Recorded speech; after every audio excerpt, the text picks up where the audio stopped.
Okay. Because I've been working with these people since, what, August, I think, on this project.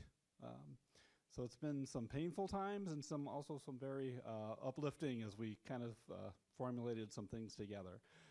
This is the Waiver Sustainability Workgroup update. And we have Michele Giess from Richland DD, Superintendent. Kara Brown, Superintendent of Hardin and Union counties.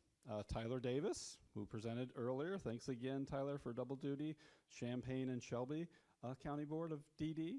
We've got Neil Townsend, I'm somewhere down there. You all know him from Hamilton. And Jeramee Caraballo from Medina, bringing in the Medicaid services ideas and stuff to our table. And I'm going to pass the baton over to Kara and let her talk about the project. Thank you.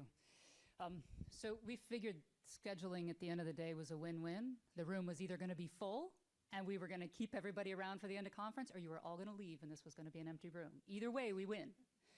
So thank you all for being here. Clearly the room is mostly full, which we appreciate because I think we have some good information to share with everybody today. For those of you who have heard a little bit about what we're talking about, now I do want to start off by saying this is waiver modernization related to funding. The assessment piece comes next. We haven't gotten there yet, so this will be mostly about funding, or all about funding today. For those of you who have heard a little bit about it, how many of you are saying, just give us the numbers? Just give us the numbers. We need the detail. So as much as we appreciate that, we know you too well. If we give you the numbers, you stop listening to us.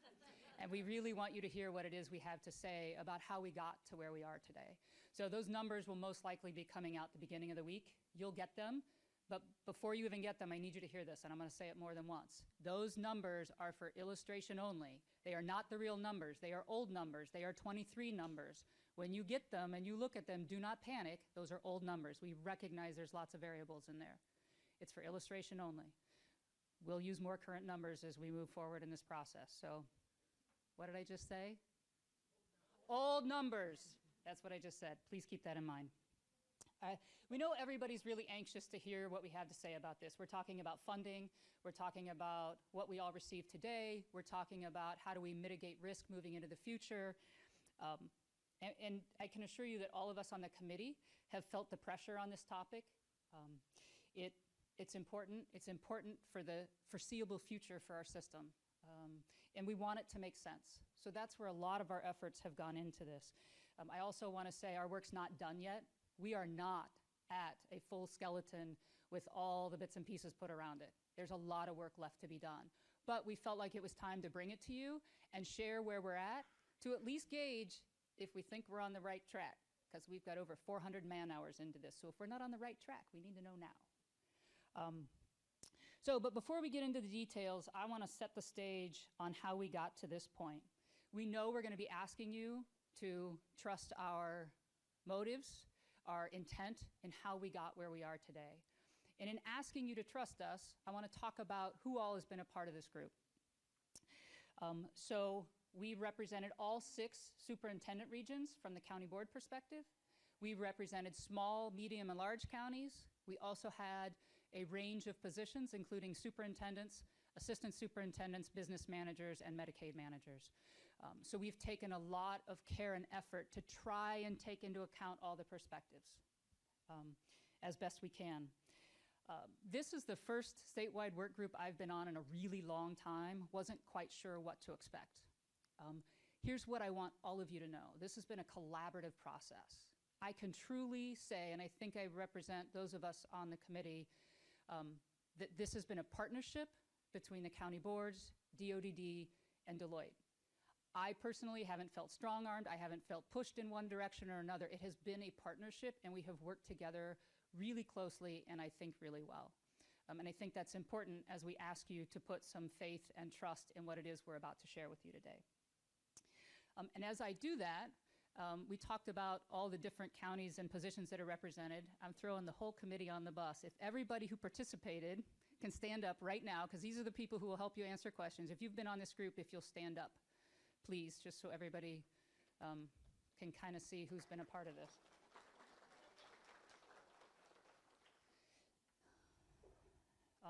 So when you're ready to throw fruit, throw to the person nearest to you in the audience. Don't throw it at us, okay? All right. Again, we're asking you to trust our perspective, that we've looked at multiple variables and evaluated the impact to the best of our abilities on all different size counties and different situations. This potential model takes into account both system level and specific county board local level needs, impacts, variables, those kinds of things. So let's talk a little bit about how we got to where we are today. As I already shared with you, the county board group has spent over 400 man-hours working on this project up to this point. That doesn't include what Deloitte and DODD have put in also. We began meeting in August as a full work group. We met with DODD and Deloitte about once a month. Our group then met another 2 to 3 times a month. When we hit January, it was closer to 3 to 4 times a month, just to kind of really put together the information we're bringing. We began by looking at what are our goals of the project, what is it we want from it, what's our current structure, how did we get there. From there, we began to investigate this stop-loss concept, this idea of an insurance policy for county boards in the system. From there, we needed to put together some preliminary numbers and really start to look at what this concept we had put together did and how it impacted individual county boards, which is where we started using, what are we using? Old data, right? So fiscal year 23 is the data we were using just to see how it impacted. Finally, we've gotten to really looking at how to maximize our risk protection and how all counties, small, medium, and large, from Vinton to Franklin, can benefit for the foreseeable future and what we're bringing forward. Because it was important that all counties could see a benefit, not just big or small or one or the other. As I already said, we're working off of old data. That's important, that's why I keep saying it. Old data. So how did we get to the information? Why did we settle on the things we settled on? It's based on the feedback we gave in 2023 as county boards. So the 4 things that really popped up out of that feedback we gave, we want protection from those high-cost waivers. What can we do as county boards? How do we protect and mitigate risk for county boards where one really expensive waiver, one person with really high needs can throw our budget completely out of whack? How do we generate some risk protection from that? How do we deal with unfunded mandates and the inflexibility of our levy dollars? You know, what are we going to do as costs go up but our levy dollars are inflexible? How to address how to balance spending on local services as well as Medicaid match. We know that's important to all of us. We've got to figure out a way to find balance there. And then finally, just creating some predictability around our funding and how it relates to waiver match. So those are the 4 areas we all said were important, and those are the areas that we've really been focused on as we move through this process. I should have said at the beginning, we're going to ask everybody to hold their questions until we get to the end. We'd like to get through the whole concept before we address any questions. And then there will be future opportunities for questions as well. But so with that, I'm going to turn it over to Tyler and let him walk through stop loss, this idea of an insurance policy and how we see it working. I'm back, so bear with me here. I don't have as many slides as I did on the first one here, but Carrie, you did a great job setting the overview here.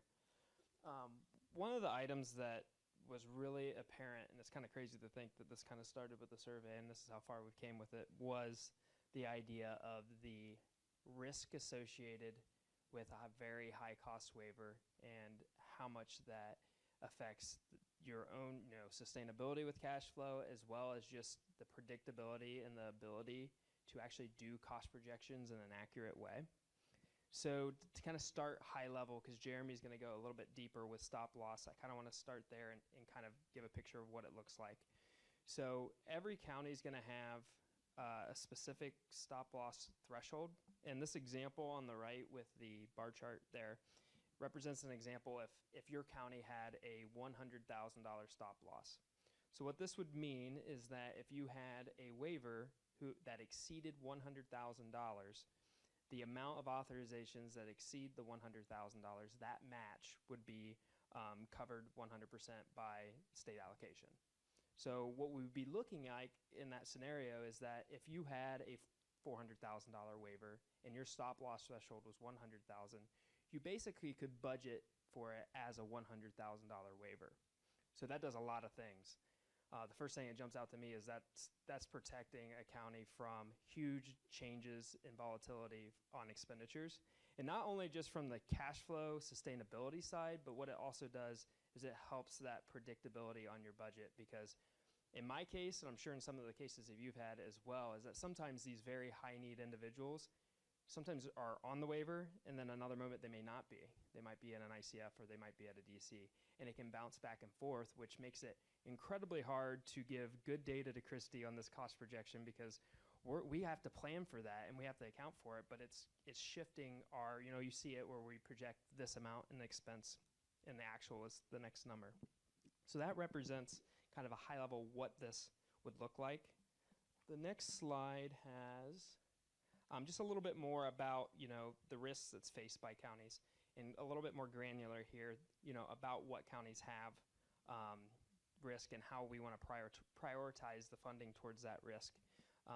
One thing we want to think about here is that there are counties that have a higher proportion of individuals with high cost waivers. And sometimes that can be a result of the next line that talks about counties that may have incoming transfers of high cost waivers. We all know the transfer, how it works with allocation is confusing. But if, for instance, you are in a county that had an ICF, a large ICF, you may be getting transfers there because of that. They may come out of that ICF. Yeah, you might have got some allocation when it was transferred, but what happens to those costs as they go up? They're typically on your books. Another thing we looked at is smaller counties, if they're spending a large portion of their funding on individuals with high cost waivers, right? So that can really blow up a budget really fast. And then the one that is really apparent to me really is that cost variance year to year. When we talk about planning our local levies and how it's expended, it's very hard to do this if you're a smaller county that has a ton of volatility with these high cost waivers. On the next slide, we kind of want to talk about the goals of the stop loss protection. So a lot of this is reiterating here, but we want to mitigate the risk from high cost waivers. Clearly, we want to improve our ability to have budget predictability, because that's what we all want to see, that cost projection come in with a much smaller percentage on the expenditure side of budget versus actual. But we all know how hard that is to do with a line item that's so big on your budget that could have the plus minus on it is so huge. The other thing, too, to think about is enhancing resource availability. So if you are that county that has that large waiver or a series of large waivers, that can eat up so much of your budget and make it harder for you to touch all the other individuals that you serve. And then another thought process here, too, is with this funding, since it's a limited amount of funding, how does equity work in this scenario in terms of how do we make sure that this is given out to the counties in a way that makes sense, that seems fair, and mitigates the best amount of risk that we can do. And then that leads to mitigating risks, and especially looking at mitigating risks for smaller budgets, because we found that there are county boards that have, their one waiver can be 10, 15% of their budget, versus another county where one waiver is half of 1% of their budget. The next slide is, we wanted to identify, what is not affected by stop loss. So what does stop loss not do? So the first thing that's really important part of this process is that it does not reduce county participation. And what that means is the program is set up in a way so where county boards are not going to save money just because of the stop loss program. The expectation is that this is mitigating risk for you of future costs. So if you are expending right now $2 million on waiver match, the stop loss system isn't going to bring you down to $1.5 million in waiver match. That's a critical part of this. It's there to protect future risk of future expenditures. This also isn't just shifting funding from counties to DODD. It's really a different way to look at how allocation is used. This is also not a waiver cap on individual spending. It just is adding some stability and predictability for county boards. Also, another important factor, especially as this is getting rolled out, is it does not replace hardship funding or the hardship process. What this is maybe another tool in the tool bag to use if hardship is something a county is facing. And then the other thing that this does not do is it does not change the responsibility for a state-funded waiver. This is state-funded IO waivers are not a part of this, so that's not changing any responsibility there. I believe that is all for me, and Jeramee is going to go a little bit deeper into the components of stop loss and kind of iron out some of those details. Thank you. There's like 4 main variables or components of the stop loss to see how the program works in the framework. The first thing, it's being funded through reallocated state dollars and 10 million of new dollars as it's currently projected. And there's also qualifiers for every county board that has to be able to qualify for the program to receive the stop loss funding. The qualifiers are basically 3 metrics. It's one that Tyler talked about, the waiver floor that you're currently paying. Nobody's going to save any money. You're going to continue to pay the same amount of waiver match. The second qualifier would be a county has to pay a 25% share of their local waiver match. So counties with a large allocation that don't pay waiver match, they wouldn't necessarily qualify for this program because we're trying to direct the dollars at the counties that are in risk. And the third qualifier would be a county can't have too much cash on hand with their COG or with the reserve. So right now, these are all still variables that could be changed, but at this point, you can't have more than 2 years carrying cash versus your expenses. And then there's also scaling factors because to make the money work for everybody. You looked at a couple of risk profiles, and one was population size, and the other one was budget size. So you'll see when Michele explains the scaling factors, you'll see how that comes into play. And then every county is unique, so every county's threshold is going to be based on their own unique IO waiver averages. It's not going to be a statewide average. So you control how you allocate services in your county, so you're only going to be judged against those authorizations.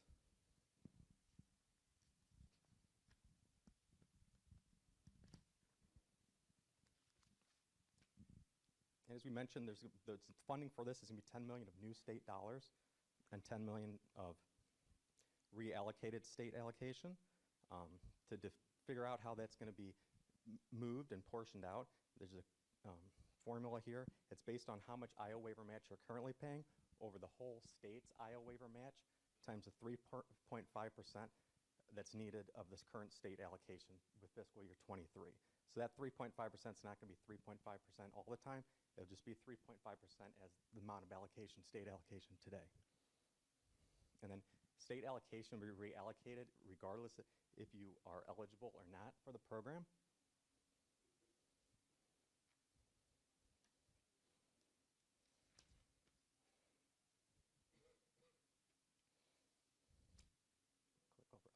And then here's the 3 qualifiers again. You have to meet your current effort of maintenance, your current spending floor for your IO waiver match.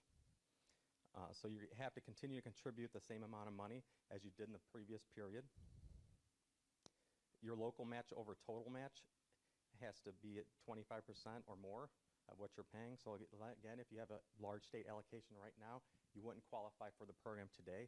But as you continue to enroll people on waivers and you continue to pay a higher share of your match, you could qualify in future periods. And then also years carrying cash, it can't be over 2 for the current model. And again, once you spend down some of your cash, you would qualify in additional periods of the program. And here's an illustrative map of how currently counties would qualify based on those 2 qualifiers. This map doesn't show the waiver floor, your maintenance of effort. It's kind of assumed that you're going to continue to, have your current amount of waiver match that you're going to be paying. And again, all 3 qualifiers have to be met to be part of the program. And then Michele will show a couple examples so you kind of understand if you'd qualify or not. All right, thank you. All right, so we're kind of going through a journey. I'm going to move around a little bit so I can actually see the screen. If you can click for me. So Kara kind of set up the stage. This is not, come on, you forgot already. This is old data. Tyler kind of talked about how we got to where we are in terms of the foundation for the program. Jeramee talked about the qualifiers for the program. So we're going to kind of look at some real life examples on what this could look like with the old data if we were to implement it as of 2023. So this example is a county board A, no specific board, talks about, so the first qualifier would be your years of carries. It has to be less than 200% of cash carry. So they have $3 million of carryover, $4.5 million expenses, so they're at 0.67, so they meet that qualifier. Second one, local match versus total match. They contribute $900,000 of a $2 million waiver match formula, so they're at 45%. And they've added additional waivers and or additional costs. So get the question a lot, is this new waivers, is this old waivers? The answer is yes. You maintain your floor, but you can move up through that floor either by adding waiver services or new waivers. So given those three scenarios, this county would qualify. Second scenario, there again, we go through years of carry cash versus expenses. This board's at 2.5. So their cash carry is over the 200%, which means they wouldn't qualify at this time. So you think about this as that insurance policy. Right now, because of this qualifier, they wouldn't qualify for the program at this point. It doesn't mean in the future they wouldn't. There's still that investment that makes sense, but given this scenario, that would exclude them. They would qualify under the local match versus total match because they're at 62%. They've added additional expenses for their waivers, which means they would meet that last qualifier. Okay, now the stop loss component, the scaling factor. Each county board will have a unique scaling factor that is based on two criteria or two metrics, population and total expense. Each county board, you take your county population, this is not DD population, it's total county population, and their total expenses. And then based on that information, each board is ranked from 1 to 88, and then you're assigned a scaling factor based on where you sit. It's kind of that simple. We figured that those criteria made sense because they're constant. They are really indisputable. They kind of are what they are. But this is how it's set up. So county number 1, which would be ranked 88, have a scaling factor of 1. County 88, rank 1, would have a scaling factor of 2.88. So that's the range we're looking at, 1 to 2.88. So this is just another scenario what this would look like. So if your average waiver spent was $100,000, your scaling factor was a 2.5. That means the threshold that you would meet in order for the stop loss to kick in would be $250,000. That's the sample for a large county. Small county, small population, average waiver spent $50,000. Your scaling factor 1.2. That means in that scenario, that board could qualify at $60,000 for a stop loss. So there again, the smaller budget, smaller county, bigger risk. You get a bigger kind of incentive for the program. Next slide. Model results. All right, I'm also a mover, so I'll ask for some help. It's very tempting. I hate this room setup because I'm tempted to channel my inner Clay and like point at a number on there. So it's like, you know, if I'm over here, then I neglect to find people over here. So I wonder if I move a mouse, will that? Yeah, okay. Well, I'll try and move it. Of course, I wasn't able to make the meeting where they assigned the slides to everyone. So they said, good news, you only have 2 slides. Bad news is it's the busiest one, you know, on here. So I know on the previous slide, I saw a lot of squinting and people trying to look at the numbers. So we're going to try and talk through it a little bit. So just to reiterate what's been said before, right? This is Schrodinger's cat, okay? Right? You put a cat in a box with something deadly. Is it alive or dead? It's both, okay? So in other words, old data, okay? I was hoping that'd wake everyone up. I know I'm keeping everyone from getting out of town. So here's a map on the left, and I can't read it, and I know you guys can't read it. So this map is essentially, if we took what we're talking about and put it on top of the fiscal year 23 data, this would be the change in funding, state funding, okay? So notice there's a lot of green and maybe something neutral, and there's nothing red up there, right? So the lowest percentage change up there, about 3%, right? If I took 3% out of your wallet right now, you probably wouldn't miss it. So you can see the pockets that are green. You know, you're starting to see kind of southern Ohio. You get a little pockets up here, Morrow, Coshocton. It's all over the place, right? So the highest one, I think, is upwards of 68% on here. So if we did this based on fiscal year 23 data, these are the counties that would see the biggest change in state funding. And as we started talking about this, you know, think about how do you know you're helping the people that need the help, right? What I can tell you is that anecdotally, based on my years at the state and whatnot, that seems to be about right in terms of how those conversations have gone over the years, and people who you know, who are near DCs or something like that, whatever the reason is, that seems like it makes sense. So you've got 10 counties worth of numbers over here, right? So so you've got all these things that everyone was probably squinting and rolling their eyes at, right? You've got these scaling factors, you've got this change in state funding. So you'll notice that, for example, you're looking at the counties with the scaling factors. So if we're using average waiver costs, let's pretend that all these people, their average waiver cost is $100,000, okay? So this scaling factor essentially says that 2.81 times that 100,000, everything over that amount would be, that's when the stop loss kicks in. So if in Hamilton, our average waiver cost is 100,000, that means that everything over 281,000, that stop loss kicks in, right? And it's not going to be that clean and easy. It's not going to be 100,000 for everyone. It could be 30,000 down here. But conceptually, you can see how that might work. You also notice that Hamilton loses the most money, right?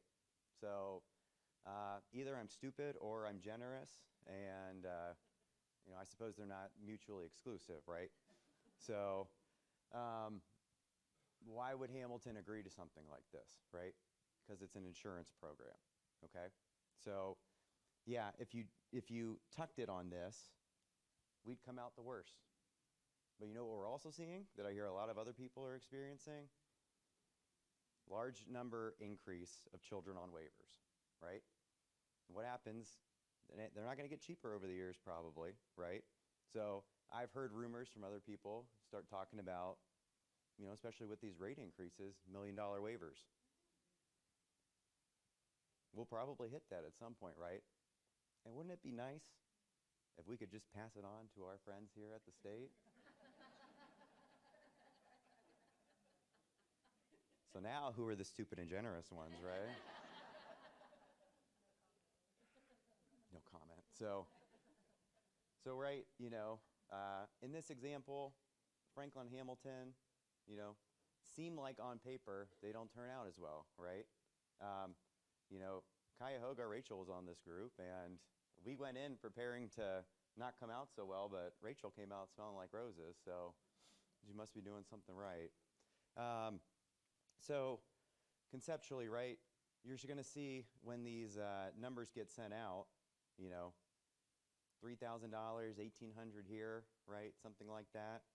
Is Paulding County going to miss $1,782? Maybe. I don't know. Probably not. You know, it depends on what the percent of their allocation is, but I can look at this map and say it's going to be no more than 3% of what they were getting before based on this, right? We know the rate increases are kicking in. So, you know, we talked about earlier, if you took, you know, the 20 million potentially and applied it on the fiscal year 23 numbers, that was only 3.5% of the state allocation, right? We know what the rate increase is kicking in. That 3.5% is probably getting smaller. So again, this is a pretty good deal, in my opinion, which, you know, whatever it's worth, because you're not giving up that much, but you're getting a lot in return in the future in terms of that stop loss protection for those high cost waivers that everyone seems to be thinking are coming down the pike, right? So the other beauty with, you know, if you, you know, can you guys even read that in the front? I mean, I can barely read it here, right? So there's a note here that says, basically, if there's $20 million set aside in this example, and that doesn't necessarily mean that $20 million is going to be used each time on the stop loss, right? It might be $12 million, it might be $14 million. There's, you know, we still need to hammer out the details potentially, right?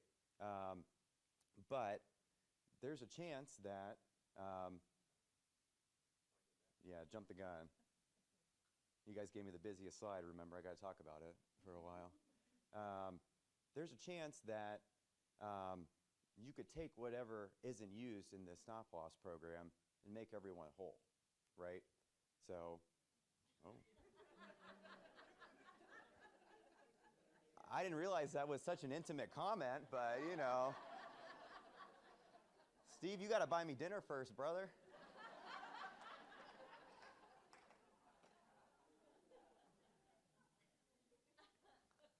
So if it's, it's hard to transition back from that, right? So, you'll have to ask my wife later, right? I mean, get her permission first. So, these dollars that aren't used, there's a chance that whatever you gave up on the front end, you might get it back anyway on the back end, okay?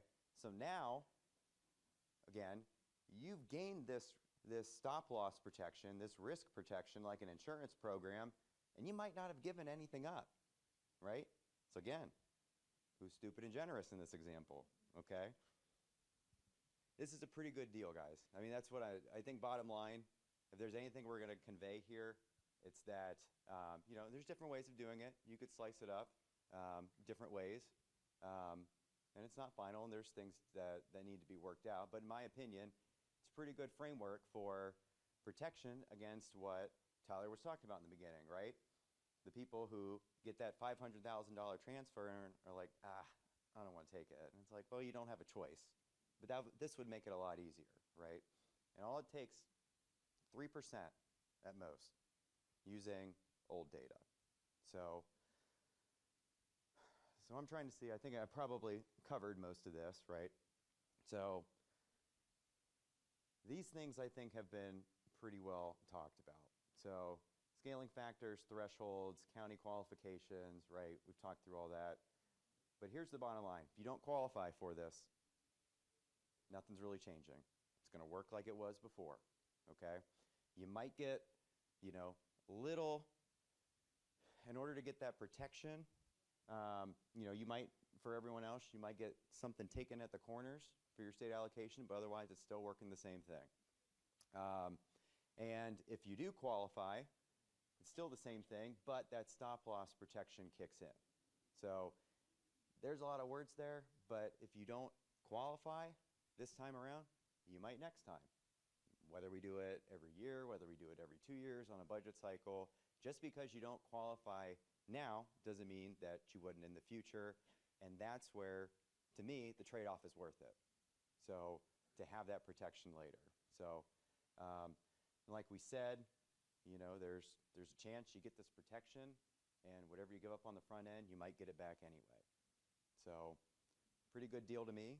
I think this is the end. Those are my 2 very long slides, or back to Kara. I think this is the part where we ask for questions.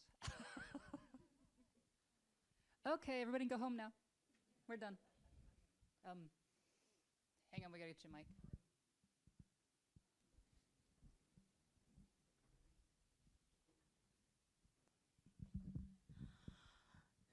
Hi, my name's Christine Brown, and I want to ask something to be more clear of this.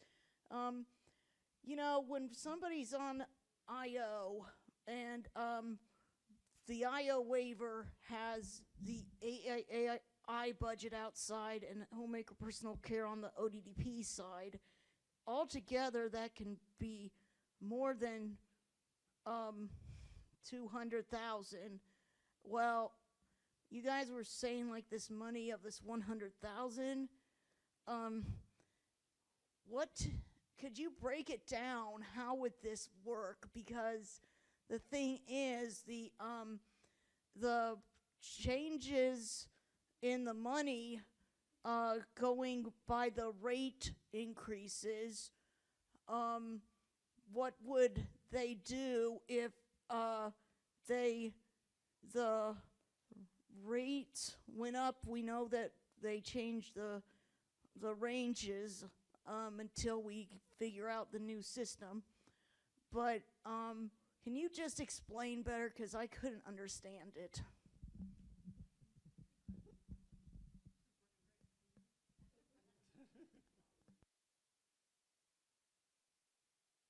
Can you hear me? Good question. So we talked about this as old data. So we know that the rates changed significantly in 2024, twice, January and then in July, the rate increases are going into effect. So what we're looking at, this is going to potentially go into effect state fiscal year 2026, which will be July 1st, 2025. That's kind of our target, which means we will have this data that we'll be using for this year in play when we actually come up with what it's going to look like per county and figure out what scaling factors are, and all that information will be using current data with all the new rate adjustments in it. Does that help?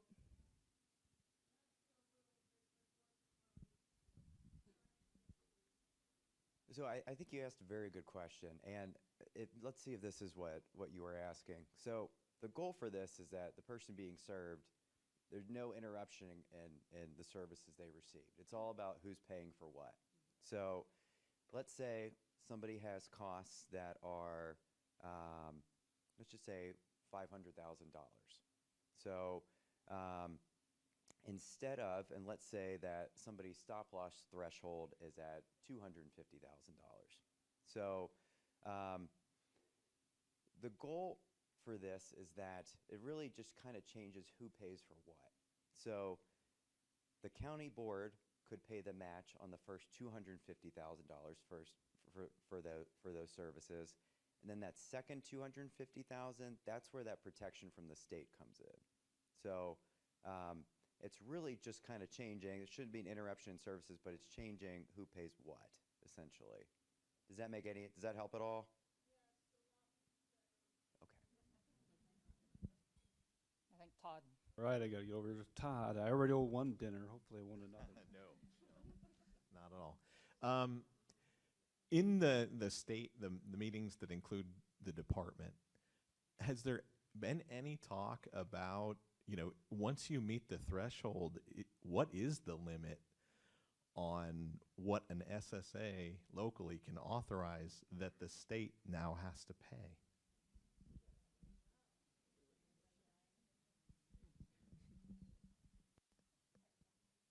We have talked about, is there a cap?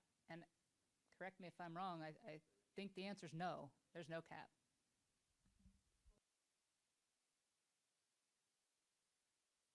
Correct. It's based on need, but there's to say that at $500,000 it's no longer a wait. No, we don't have that. So, Mike, two questions. First one is the $10 million that's contributed, counties are contributing. How is? Hold on, counties aren't contributing, it's state allocation. But state allocation that they're going to move from counties. It's state allocation that they're reallocating, yes. So if they're reallocating, counties are going to lose, right? 3.5% is what we're looking at, Okay. but it would be a I'm just- reallocation right. of up to 3.5%. Okay. And then the second one is, one of the things that I think, and I'm hoping you discuss this further with the assessment piece, because when you look at the data that the department has on their website, you look at the variations and waivers per county. I could be in a county and authorize, if my cap is 60,000 and my average waiver cost is 100,000, because I'm giving away the farm per se, I'm giving people everything that they need plus some more, because if you look at, there's an interrater reliability issue to me with the ODDP, which is causing a huge swing in waiver costs. So with an average of 24 being low and a high of 100 and some thousand, with a median in the between 50 and 60. And my point being is that issue has to be addressed at some point in terms of figuring out how allocation is, because if I keep enrolling people and getting people to the top of their ranges, then I'm going to be in financial hardship and I'm going to need help. At some point as a county, I need to reel it in, and I have to do there has to be a more systemic way to outroll the assessment, I guess is what I'm trying to say, because I think the assessment is flawed, and we all know that. And so we've got to fix that piece, but we also have to fix the piece of the inter-rater reliability of that assessment and what it's causing as far as overall waiver cost swings across the state, because it should be more normalized. Does that make sense? I'm not sure, but here's what I heard you say. We have to address through assessment. You're absolutely correct. I think Deloitte came back and said assessment DDP doesn't work. But they confirmed it. We knew that, but DODD confirmed that the DDP isn't any more helpful than the average waiver cost. So that will be redesigned. But I think I lost the second part of your question. Well, the second part is that then generates a funding range. So if I'm a county that rates everybody at the high end of the DDP because I have the resources to do it, my average waiver costs are going to be 100 and 100 plus. If I'm a county that really looks at the needs of individuals, because truly, in a standard demographic of folks with disabilities, yes, there are outliers, but on average, disabilities should tend to be very similar from county to county as far as needs. And what I'm saying is those outlier, that wide range in the waiver costs could play into this if I'm a county that has overexpended my resources because I've given away everything that I possibly can to people, and now I'm out of resources, and now I need to go to this to pull down instead of addressing the DDP issue and working with my SSAs to get services in the range that they need to be based on the needs of the individuals. So you're talking about how does the average waiver cost per county play into the conversation, is what you're... I think it will, though, right? It does, because it's the scaling factor gets multiplied by the average waiver cost. Right. So if your waiver is higher, your cost is higher because your scaling factor gets multiplied by that average waiver cost. So you actually pay more before the stop loss kicks in. I think it still benefits counties to keep your costs low based on the needs. No, I agree, but I guess my point is what happens when the 20 million is gone? Because it's a short term. I mean, this is a short term thing, and we will eventually get there as waiver costs continue to grow. We've been looking at potentially setting up a risk fund with part of the money. So we talked about, at least for the initial couple years, we probably aren't going to use $20 million.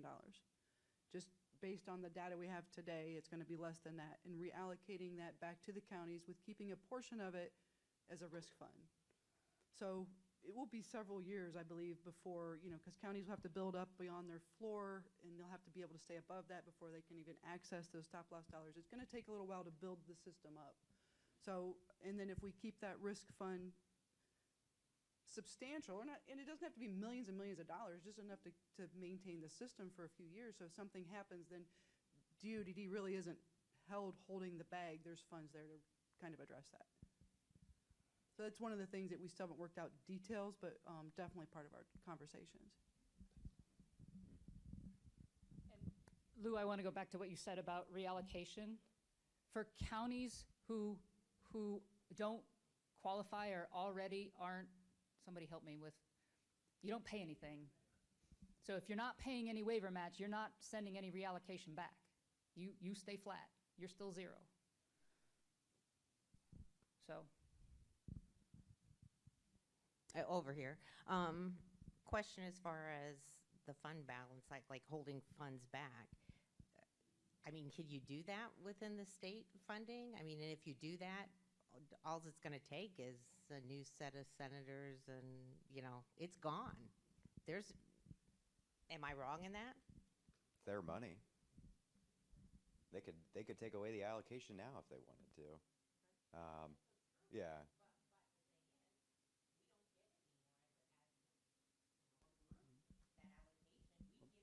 We've given it away. Yeah, these are state dollars. I mean, I can tell you, obviously I can't speak for DODD, but, you know, the appeal of this, and I was being fun and cheeky earlier, but this is, you know, for them, right, like an insurance company, it's still about managing risk. So you know, we've talked about it before. If, you know, a smaller county goes belly up potentially, right, they can potentially, and you know, at least when I was there, covered the waiver match for a county or two, right? But if Hamilton or Summit or Franklin or Montgomery go belly up, right, there's no $30 to $40 million sitting around, right? So that risk fund, you know, it's not going to help. You know, it'll help to some extent, right? But it's not going to solve the biggest problems. I can tell you, as of now, those state allocation dollars have been free from political interference traditionally, right? I know when I was at LSC working on the school funding formula, that just got manipulated by whatever House Speaker was in charge. So, you know, I'm confident that those dollars will be there moving forward. What you're saying is a potential risk, but it's always a risk. They could decide next year that they don't want to spend their dollars that way. So, but I think the incentives are there on the state end that they're going to want to keep this going because us being less risky is good at helping them with their projections and whatnot. I totally get that, and Sure. I think, you know, it'd be a great world, but I also think that, you know, from a political standpoint, isn't like because this is nothing more than a rainy day fund. Isn't that going to be the you know, the top of the cherry tree or bottom of the cherry tree, the low hanging fruit to go?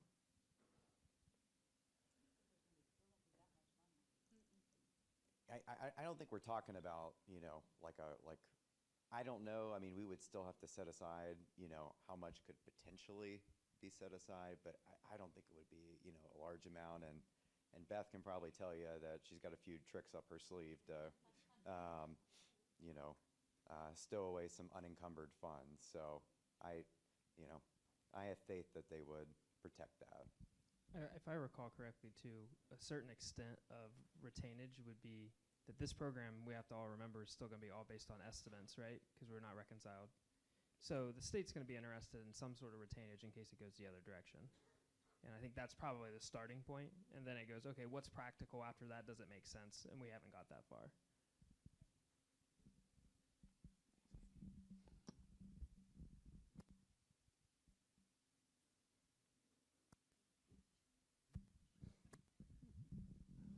I don't have a question. I just have one comment. I think this is a great idea, and I think you guys have really put a lot of time and effort and thought into this. I think there's a benefit to all the counties, whether you're participating or not. And I think that going forward, it will help counties be able to actually increase the number of people that they're serving over time. So great job, great work, you guys. Thank you very much.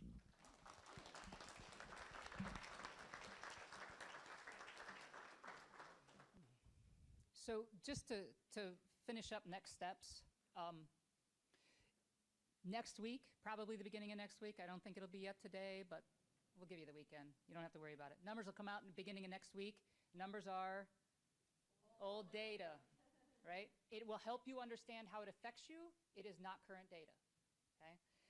Can you tell that's important to us that you remember that? The slides will be on Member Connect. This session was also recorded. I believe it'll be on YouTube. So if you grab your numbers and you just can't stand it and you need to watch it again, it's on YouTube. Please go watch. We're hoping to get enough, you know, residual from that maybe we each retire a little early. So go click, go watch. There will be a virtual session, or do we know that yet? Virtual session on June 4th, where after that, you'll have a chance to look at your numbers, look at the information again, look at the slides on Member Connect, and get your questions back. Anything you can send to Monica ahead of time is really helpful for us so that we can make sure we get you good information. And then I think by May 24th, that's what it is. So with that, everybody have a safe trip home. It is right It's 3:20, so way better than mid-rush. Woohoo! Thank you for being here. Thank you for your time today. We appreciate it. Thank you, Pam.